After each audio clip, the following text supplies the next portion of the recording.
ಎಲ್ಲರೂ ಕೂಡ ಪ್ರಾಮಾಣಿಕವಾಗಿ ಈ ದೇಶದಲ್ಲಿ ಚುನಾವಣೆ ನಡೆದ್ರೆ ಯಾವುದೇ ಸಾಂವಿಧಾನಿಕ ಸಂಸ್ಥೆಗಳು ಕೂಡ ಸರಿಯಾಗಿ ನಡ್ಕೊಳ್ತವೆ.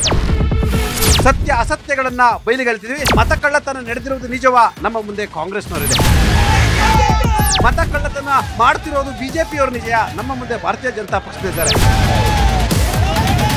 136 ಸ್ಥಾನವನ್ನು ಗೆದ್ದಂತ ಸಂದರ್ಭದಲ್ಲಿ ಕಾಂಗ್ರೆಸ್ಗೆ ಮತಕಳ್ಳತನ ಆಗಿರಲಿಲ್ಲ. ಆದ್ರೆ ಲೋಕಸಭೆ ಚುನಾವಣೆಯಲ್ಲಿ ಒಂದು ಸೋಲು ನಿಮಗೆ ಮತಕಳ್ಳತನ ಆಯ್ತಾ?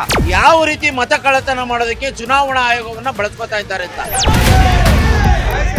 ದೇಶದ ಜನ ದಂಗೆ ಇದ್ರೆ ಕಾಂಗ್ರೆಸ್ ಬಿಜೆಪಿ ಯಾವ ಪಕ್ಷಗಳು ಉಳಿಯಲ್ಲ ಅನ್ನೋದು ತಮ್ಗೆ ಗೊತ್ತಿರಲಿ ಸ್ವಾಮಿ. 2009ರಲ್ಲಿ ಇವಿಎಂ ಮುಖಾಂತರ ಯಾರು ಗೆದ್ದಿದ್ದು ಅಂತ ಕಾಂಗ್ರೆಸ್ ಮರ್ತೋಗ್ಬಿಡೈತೆ, ಇತಿಹಾಸ ಮರ್ತೋಗ್ಬಿಡ್ತಾರೆ ಸರ್. ದೇಶದ ಚುನಾವಣೆ ಆಯೋಗ ಎಲ್ಲ ಒಂದ್ ಕಡೆ ಸಂಶಯ ಮೂಡುವ ರೀತಿ ಕೆಲಸವನ್ನ ಮಾಡ್ತಾ ಇದೆಯಾ ಸರ್? ನಾವು ಒಂದ್ ಹೇಳ್ಬೇಕು ಅಂದ್ರೆ ಒಂದಲ್ಲ 10 ಹೇಳಿ, ಸತ್ಯ ಹೇಳಿ.